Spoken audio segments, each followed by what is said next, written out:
आत्मविश्वास असल्यामुळे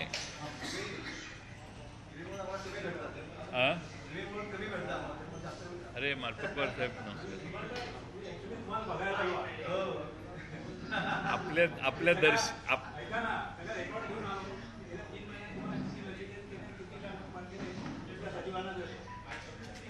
मला बोलणे म्हणले आता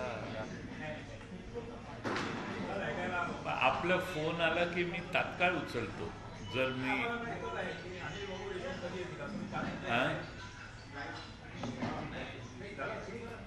सुरू झालं.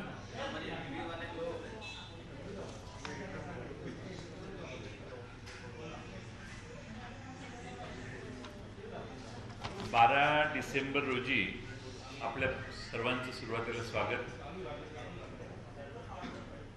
12 डिसेंबरला आदरणीय पवार साहेबांच्या 81 वर्ष पूर्ण होत आहेत आणि त्यामुळं महाराष्ट्रातून सर्वांचा प्रयत्न असतो शुभेच्छा पवार साहेबांना देण्यासाठी येण्याचा, आणि त्यामुळं मुद्दामून त्या सर्वांच्यासाठी कुणीही महाराष्ट्रातनं पवार साहेबांना शुभेच्छा द्यायला येऊ नये. परंतु त्याचबरोबर व्हर्च्युअल रॅलीचं एक आयोजन आम्ही नेहरू सेंटरमधून करायचं ठरवलं आहे. कोविडचे सगळे नियम पूर्णपणाने पाळून व्हर्च्युअल रॅलीची देखील सभा होईल आणि त्याची लिंक महाराष्ट्रामध्ये सर्वांना उपलब्ध करून दिली जाईल. आणि 12 डिसेंबरला नेहरू सेंटर वरळी या ठिकाणचं जे ऑडिटोरियम आहे त्या ठिकाणी सकाळी 11ला कार्यक्रम सुरू होणार आहे. तो 1-1:30 पर्यंत साधारणपणाने चालेल आणि त्यासाठी आम्ही दरवर्षी काही नवीन उपक्रम करत असतो. यावर्षी आम्ही आमच्या पक्षाच्या वतीने एक पक्षाची संघटना, कार्यकर्ते यांचा समन्वय अधिक सक्षम होण्यासाठी एक नवीन ॲप तयार केलेलं आहे, जे बरंच वापरण्यास सहज सोपं आहे.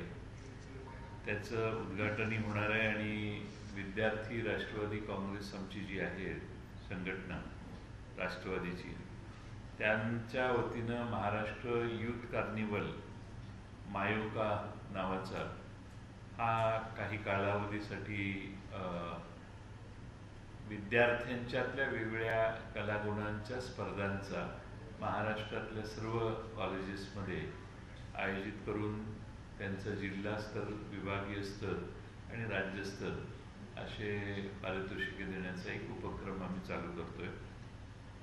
या साहेबांच्या वाढदिवसाच्या नंतर 20 डिसेंबरपर्यंत स्वाभिमान सप्ताह म्हणून पक्षाच्या या सप्ताहामध्ये आरोग्य रक्तदान शिबिर, त्याचबरोबर करोनाचा संभाव्य धोका लक्षात घेऊन सर्व नागरिकांना कोविडची लस देण्याचा प्रयत्न करणे, पर्यावरणविषयक कार्यक्रम, वृक्ष लागवड, औषध वाटप, रक्तदान शिबिरं, आरोग्याची शिबिरं असा वेगळ्या महाराष्ट्रातल्या स्तरावर कोविडच्या मर्यादा पाळून उपक्रम आयोजित करण्यात आलेले आहेत. ते जिल्हा, तालुका स्तरावरच्या राष्ट्रवादी काँग्रेसकडून होणार आहेत आणि विशेषतः कोविडच्यासाठी आग्रह करून ज्यांनी कोविडची दुसरी लस घेतलेली नाही किंवा अद्यापही लसीपासून लांब आहेत त्या सगळ्यांना लस देण्यासाठी उद्युक्त करण्याचा प्रयत्न राष्ट्रवादी काँग्रेसचे सर्व कार्यकर्त्यांनी पुढाकार करून घ्यावा असाही प्रयत्न होणार आहे. आणि आमच्या पॅरेंट बॉडीकडून आणि सर्व फ्रंटल सेलच्या वतीने आमचं सभासद नोंदणीचा कार्यक्रम चालू आहे. तो देखील या सप्ताहामध्ये विशेष प्राधान्याने राबवण्याचा प्रयत्न राष्ट्रवादी काँग्रेस महाराष्ट्रात करणार आहे. 12 तारखेला जी व्हर्च्युअल रॅली होणार आहे त्यात काही मोजकेच नेत्यांचं मार्गदर्शन होणार आहे, पण त्यामुळे महाराष्ट्रात मोठ्या प्रमाणात लोक ती व्हर्च्युअल रॅली पाहू शकतील आणि पवारसाहेब त्याच्यात महाराष्ट्राला संबोधित करतील असा आमचा 12 डिसेंबरचा आणि त्यानंतरचा कार्यक्रम आहे.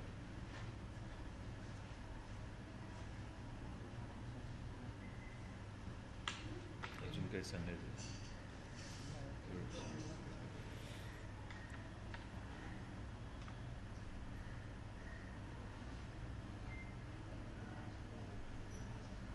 तुम्हाला काही विचारायचं असेल तर? तुम्ही लोकांना सांगितलं की येऊ नका, ते कोरोनाच्या कारणामुळे येऊ नका सांगितलं की? हा, कोरोनाचे मुंबईत पवार साहेबांना भेटायला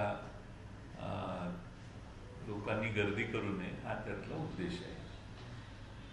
त्यामुळं व्हर्च्युअल रॅलीत पवार साहेबांचा हा जो इथे छोटासा कार्यक्रम आम्ही आयोजित केलेला आहे तो महाराष्ट्रभर दिसणार आहे. वेगवेगळ्या ठिकाणी लोक त्याचा पुढाकार घेऊन त्याचं प्रदर्शन किंवा ते दर्शवण्याचा प्रयत्न करतील. टेलिव्हिजनच्या माध्यमातूनही आपल्या सर्वांच्या माध्यमातूनही बराचसा भाग.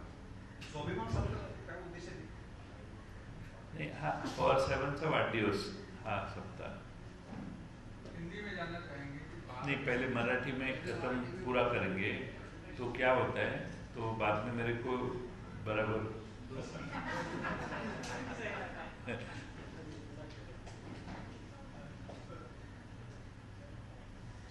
रश्मीला काय मनासारखं काही मिळालेलं नाही, ते अस्वस्थ झालेली आहे.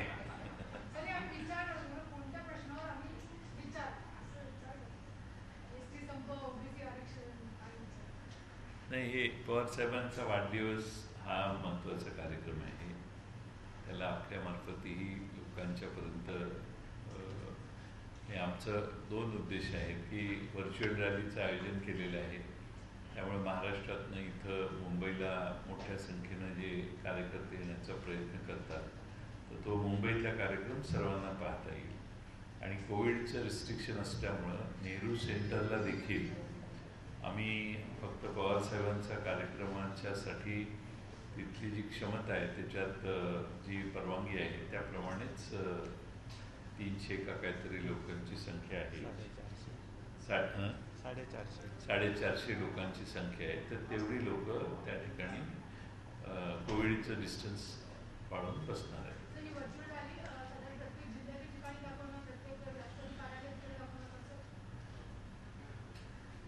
आम्ही ती लिंक अवेलेबल करणार आहे आणि ती सर्व ठिकाणी दिसणार आहे. जिल्हा, तालुका या वेगवेगळ्या ठिकाणी कोविडच्या मर्यादा पाळून याचं पुढाकार घेऊन लोक ते दाखवणार आहेत.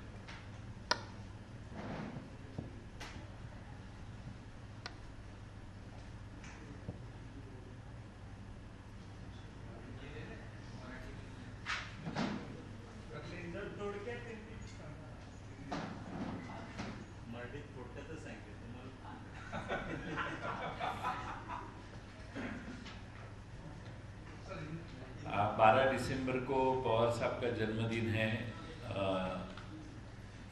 81st ईयर पूरे होने जा रहे हैं और इस के लिए खास तौर पे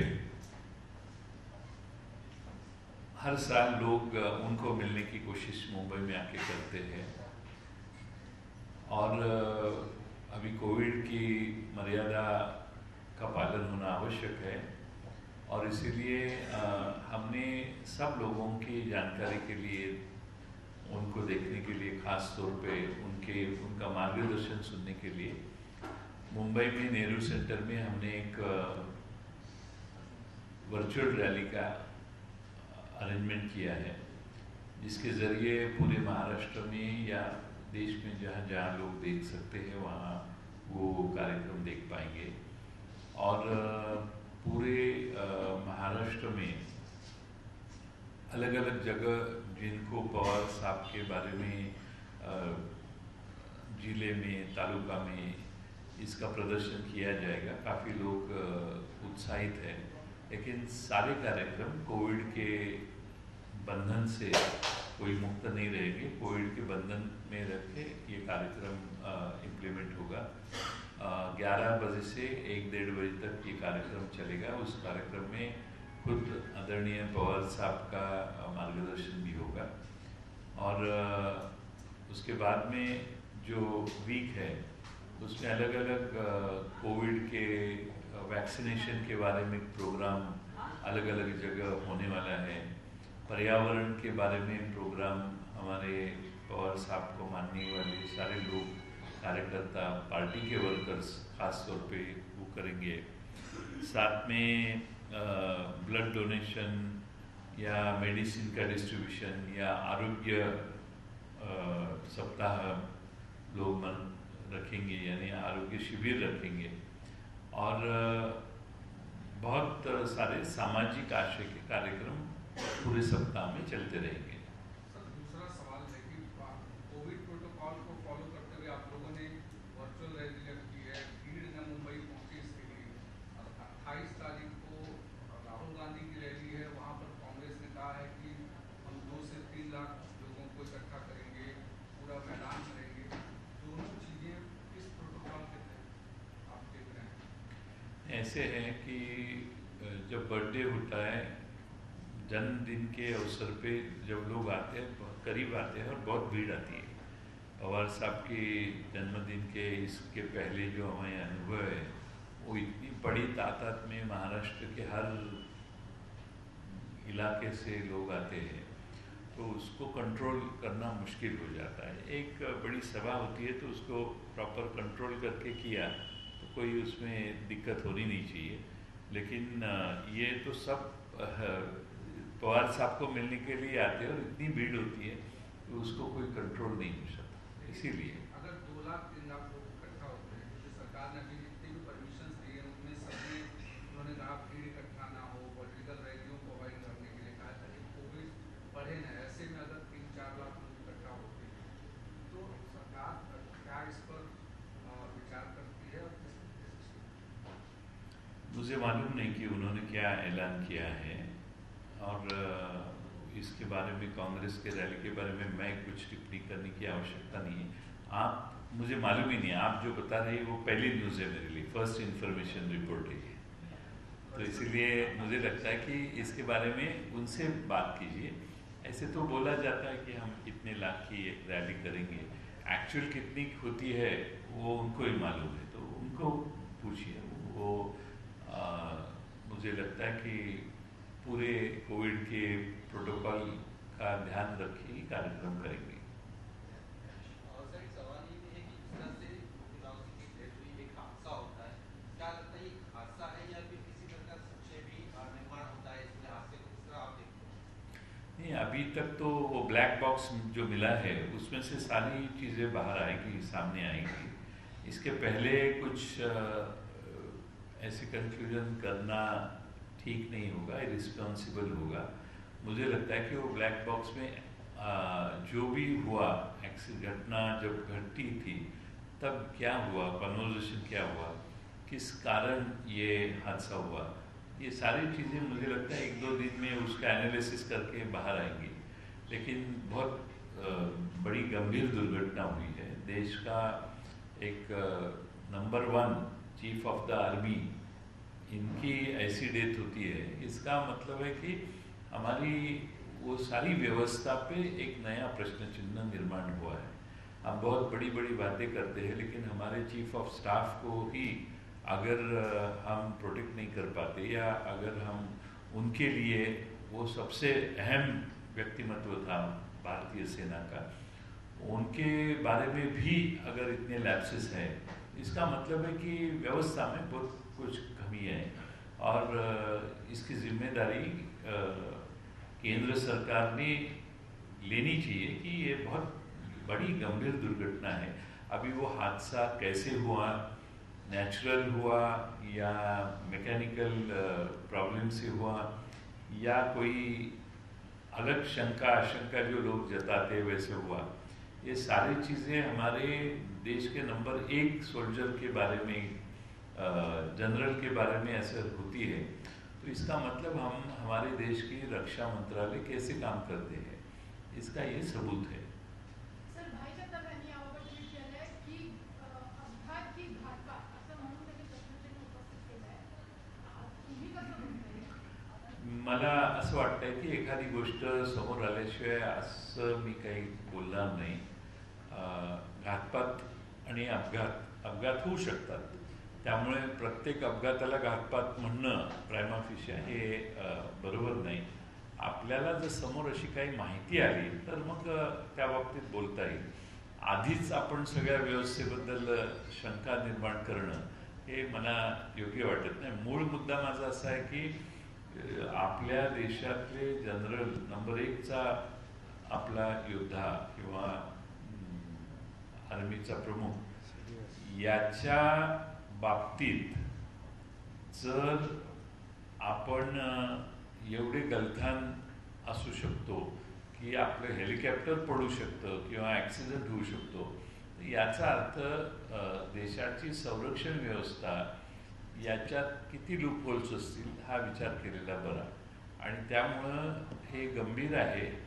यांच्या अपघाताची त्यांच्या चौकशी मृत्यूची सुरू झालेली आहे, त्यातनं अनेक गोष्टी बाहेर येतील अशी अपेक्षा आहे। पण यांना पहिल्यांदाच घातपात म्हणणं हे योग्य आहे असं वाटत नाही। काही एव्हिडन्स शिवाय असं बोलणं शक्य नाही। आणि तिथं वेदर कंडिशन्स थोड्याशा अगेन्स्ट होत्या, तिथली सिच्युएशन डोंगरी भाग होता, बऱ्याचशा गोष्टी आहेत, काही ना काही कारण झालं असेल। घातपाताच्या विषयी काही आपल्या पुढं जर काही त्या ब्लॅक बॉक्समधून आलं तर मग त्याच्यावर बोलणं उचित।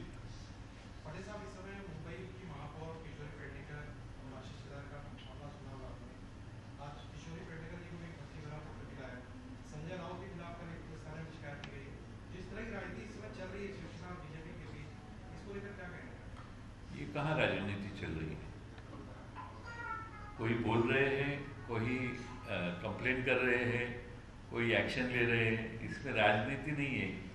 अब अगर मैं यहाँ कुछ बोलूँ, गलत बोलूँ तो कुछ हुआ तो उसकी रिएक्शन एक्शन चालू है। और मुझे लगता है कि मैंने आशीष शेलार क्या बोले ये मैंने देखा नहीं है, लेकिन उनकी complaint marine drive police station में हो गई और बाद में उनके ऊपर एक्शन हो गई FIR दर्ज होने के बाद। ये मुझे लगता है कि उनकी बेल भी हो गई है।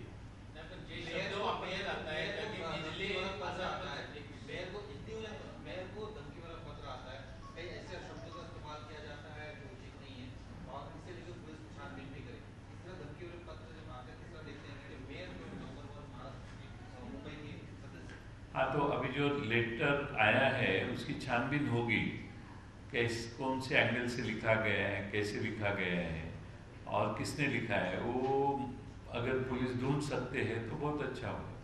पुढच्या निवडणुकीनंतर मुख्यमंत्री शिवसेनेचाच असेल असा निर्णय राष्ट्रवादीने केलाय का? आणि शरद पवारांनी असं सांगितलंय का पुढचे मुख्यमंत्री ठाकरे?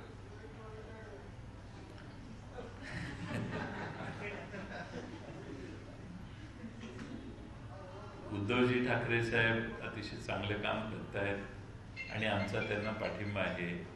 आणि 2024च्या पर्यंत त्यांचं नेतृत्व उत्तमपणाने चालेल आणि पुढं ज्यावेळी त्यांच्या नेतृत्वाखाली पुढच्या निवडणुका होतील त्यावेळी तेच होतील असा त्यातनं अर्थ, तुम्ही विचारलेल्या प्रश्नातनं त्याचा अर्थ पुढे ध्वनित होतो। माझ्यासमोर अशी इंटरनल चर्चा झालेली नाही, पण जितेंद्र आव्हाड यांनी जर काही चर्चा साहेबांशी केली असेल तर मला माहीत नाही, पण मी जितेंद्र आव्हाडांचं म्हणणं ऐकलं, वाचलं। आपण काय पक्षप्रमुख राज्याचे प्रमुख म्हणून आपल्याला ती निवडणूक पुढे फेस करायची 24ची, राष्ट्रवादीने आताच सगळी शस्त्र टाकलेली असं अर्थ होतो असं आहे की राष्ट्रवादीचा व्हायला पाहिजे की नाही, काय पक्षाची भूमिका काय? राष्ट्रवादी, काँग्रेस आणि शिवसेना आणि काँग्रेस यांची महाविकास आघाडी आहे।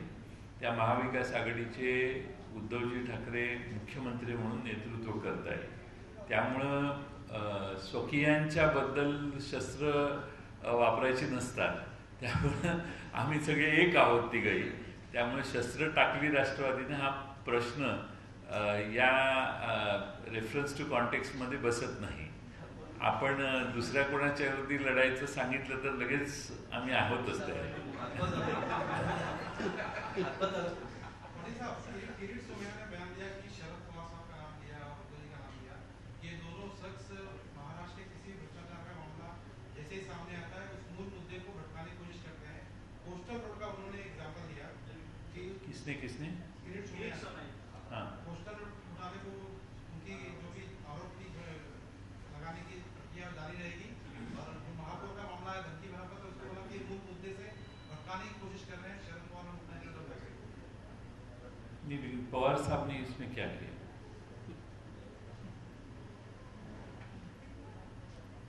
पवार साहब ने कुछ किया है इसमें? कुछ कहा उन्होंने? वो नाम दे रहे हैं.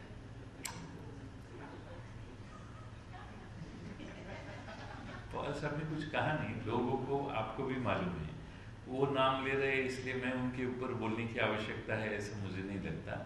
वो बोलते हैं, काफ़ी कुछ बोलते हैं. उनके हर सवालों का जवाब देने की आवश्यकता है ऐसा मुझे नहीं लगता. और वो बोलते ही हैं, आपको भी मालूम है.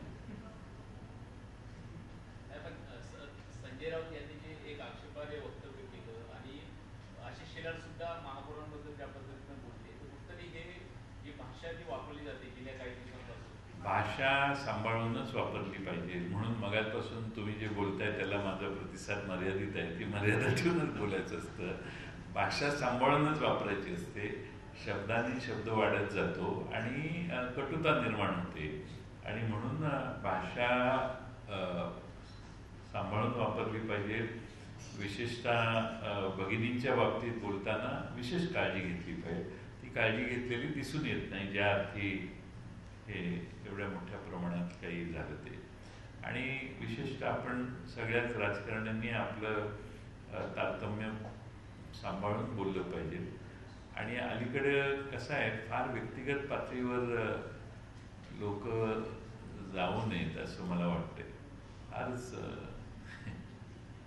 कारण की आपण बघितलं तर शरद पवार असतील, उद्धव ठाकरे असतील किंवा देवेंद्र फडणवीस यांच्याबद्दल ज्या पद्धतीनं ही चर्चा केली जाते किंवा काही लोक अत्यंत खालच्या स्तरात, कुणाबद्दलही नाही. शेवटी राजकारणात इतके वर्ष माणूस समाजकारणात काम करतो, त्याच्याबद्दल कुणी काही बोलणं आणि काही आरोप करणं, त्यांना वारेमाप प्रसिद्धी मिळणं, हे खरं म्हणजे ह्या नव्या अनिष्ट प्रथा पडलेल्या आहेत असं मला वाटतं.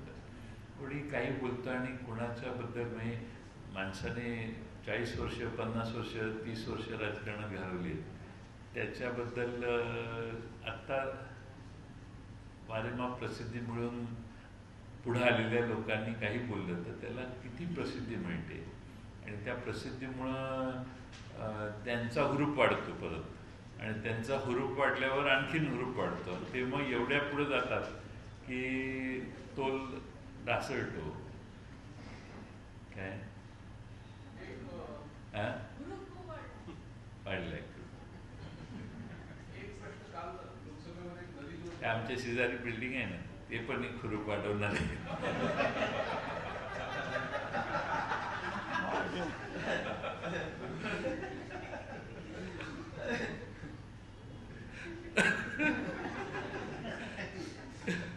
काय काल लोकसभेमध्ये चर्चा झाली आणि केंद्र सरकारने उत्तर दिलं तर महाराष्ट्र आणि गुजरात यांच्याबद्दल जो पाणी वाटपाचा विषय आहे, नदीजोड प्रकल्प, त्यातून आपण अंग काढून घेतला महाराष्ट्राने. नाही, त्यामध्ये बरोबर आहे. नेमकी वस्तुस्थिती अशी आहे, नाही आम्हाला तापी खोऱ्यामध्ये आणि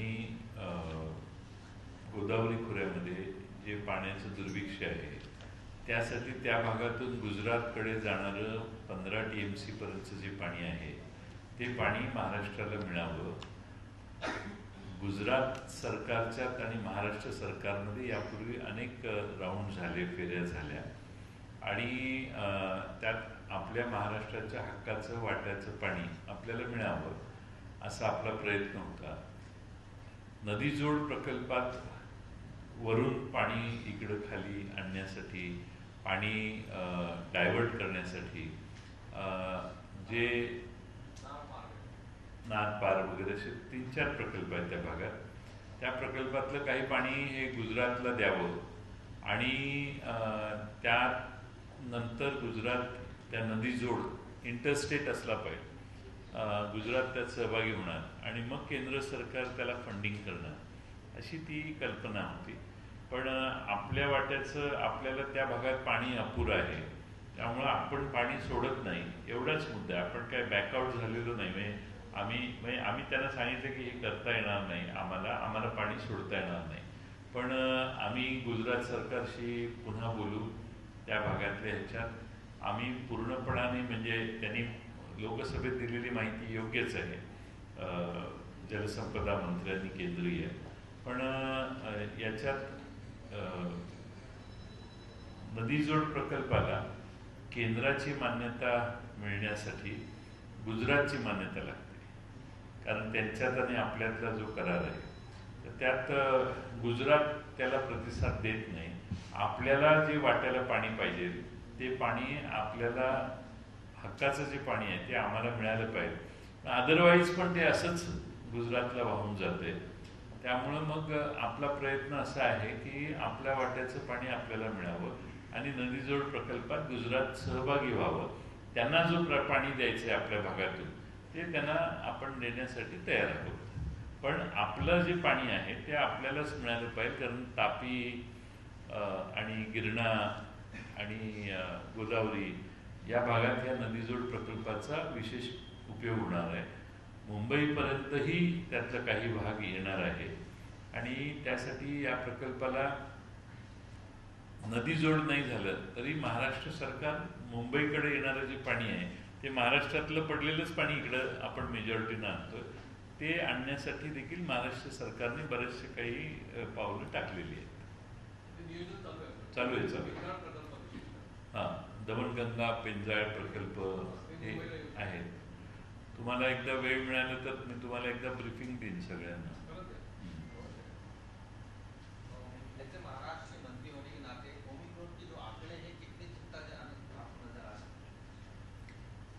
उसमें ऐसे मैं उसमें बहुत अभ्यास नहीं किया हूँ, लेकिन उसमें बताया जाता है कि इतना वो डिटरेंट नहीं है, यानी बहुत स्ट्रॉन्ग ये नहीं है, लेकिन उसका स्प्रेड ज़्यादा होता है.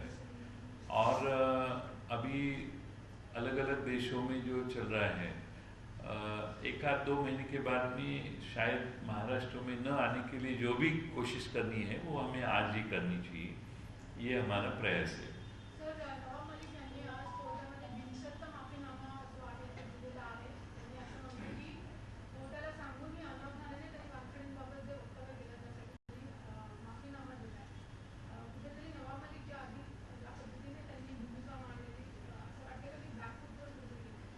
अजिबात नाही. नवाब मलिक यांनी जे बोलत होते ते सगळे फॅक्ट्सवर बोलत होते. पण एकदा मेहरबान कोर्टाने त्यांना आदेश दिल्यानंतर त्यांनी त्यांच्याविषयी बोलणं थांबवणं अभिप्रेत होतं. पण अनाहूतपणाने एखाद्या गोष्ट झालेली असेल तर कोर्टाचं अवमान झालेला असेल तर त्याची माफी मागणं हे काही चुकीचं नाही. पण फॅक्ट्स बदलत नाहीत हे आपण लक्षात घेतलं पाहिजे.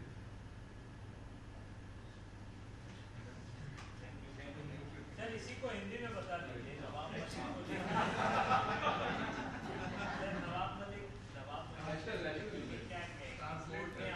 नवाब मलिक साहब ने अब तक जो भी भाष्य किया है वानखेड़े फैमिली के ऊपर या वानखेड़े जी के ऊपर, उसको सबको सब्सटेंशिएट किया है कुछ एविडेंस के साथ. उसके बाद में जब वानखेड़े जी कोर्ट में गए तब कोर्ट ने उनको नवाब मलिक साहब को मनाही को दिया कि वो उनके बारे में कुछ पब्लिकली स्टेटमेंट नहीं करे.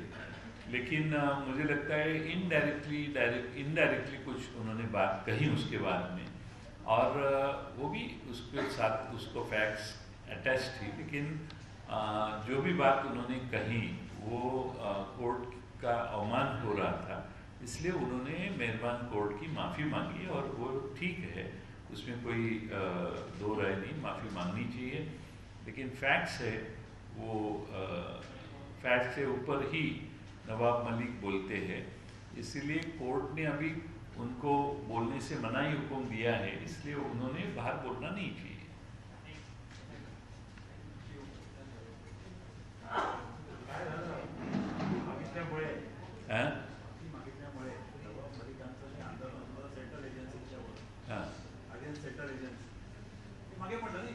नाही कसं काय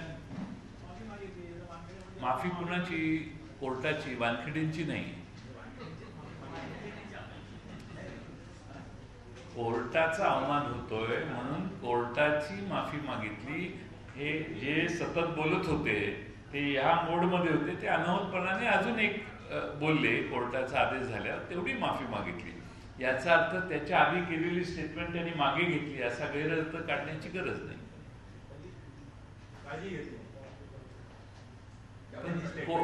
कोर्ट सर्वोच्च आहे, कोर्टाची माफी मागायला, आपल्या मायबापाची माफी मागायला लाजायचं काय? माफी मागितली त्यांनी. आणि कोर्टाची माफी अवमान झाला असेल तर मागितलीच पाहिजे.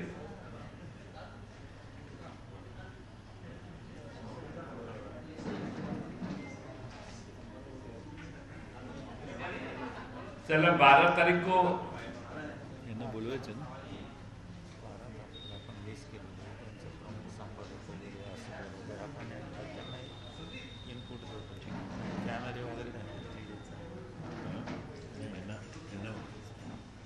बस बोलवायचं ठरले असं ना, आपल्या घरातलंच आहे, आपलं काय फरक आहे का काय? नाही आणि आत्ताच सांगतो, 2 मिनिटं मला.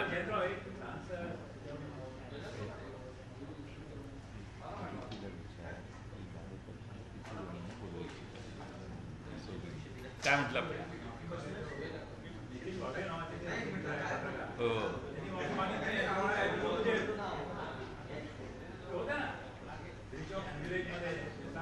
नवाबाईंच्यावर इतर अनेक जबाबदाऱ्या असल्यामुळं त्यांनी माफी मागून हा प्रश्न संपवलेला आहे. आणि चूक झाली की चूक मान्य करणं हाही मोकळेपणा आहे. मोठेपणापेक्षा मी मोकळेपणा शब्द वापरतो, कारण आपण आपली काय कुठं कुठं जाते हे फार ठिकाण जाते, फार अवघड आहे. काहीतरी कसंही बोललं की काय होतं ते, आणि ते इतका वेळ चालतं आणि प्रत्येकाच्या मोबाईलवर जातं. जाऊ दे, आपण काही गैर बोलत नाही, पण ते जपूनच बोलायला पाहिजे, त्याला काय इलाज नाही.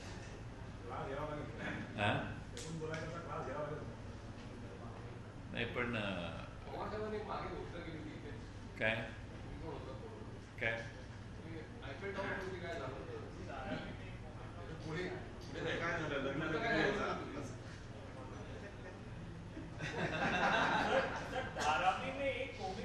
हाँ पूछो पूछो सवाल पूछो.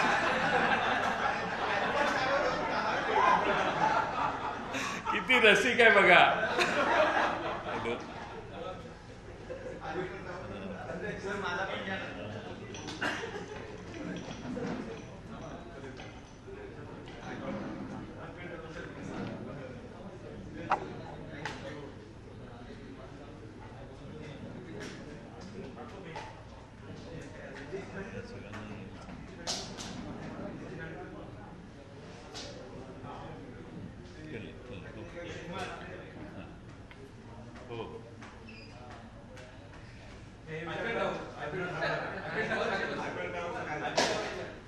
बोललं की परत ते जाईल.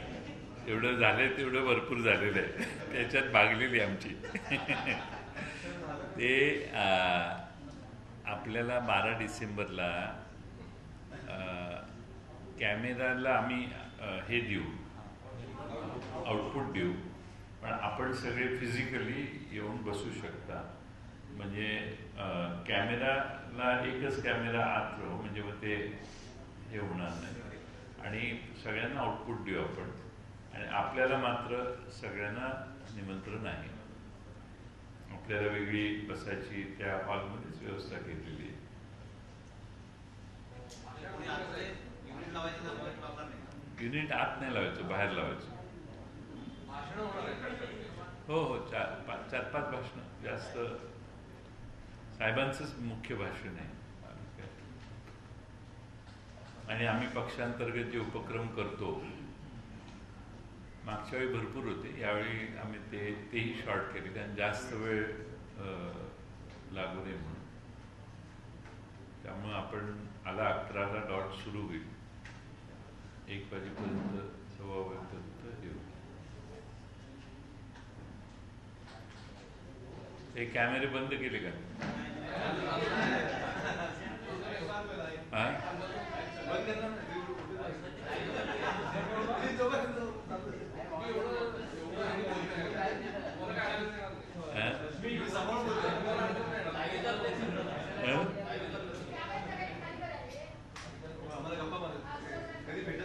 हा, माझं काय म्हणणं आहे की मालपकवार साहेब आले, तुम्ही तर काय कधी येतात, काय प्रॉब्लेम नाही आपल्याला, पण चहा त्यांना देण्यासाठी थोडं बसा, म्हणजे मग आपण सगळ्यांना चहा द्यायला सांगू. हां, 10 मिनिटात येईल. हा, असं हे काय आहे, ते फार 2 पिढीचे आमचे ते हे आहेत, मित्र माझे नाहीत, ते ज्येष्ठ आहेत. कोणाला मित्र म्हणायचं याचंही तारतम्य ठेवा जरा.